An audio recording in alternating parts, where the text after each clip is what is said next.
कुछ खबरें शोबिस की रंगारंग दुनिया से। मारूफ नावल निगार, अफसाना निगार और ड्रामा नवीस बानो कुद्सिया को मदाओं से पिछले 7 साल बीत गए।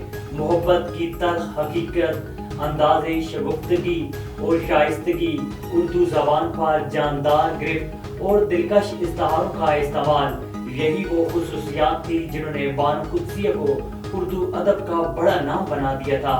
बानो कुद्सिया 28 नवंबर 1928 को मशरकी पंजाब के ज़िला फ़ैरोज़पुर में पैदा हुई। तक़सीम हिंद के बाद लाहौर आ गई। 1951 में गवर्नमेंट कॉलेज लाहौर से MA उर्दू की डिग्री हासिल की।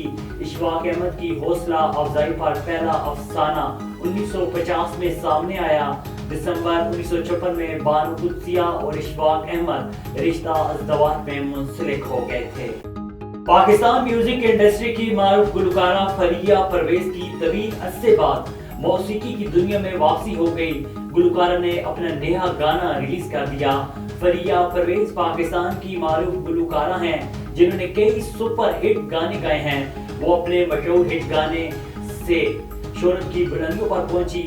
इस गाने ने फरिया परवेज को रातों रात स्टार बना दिया था।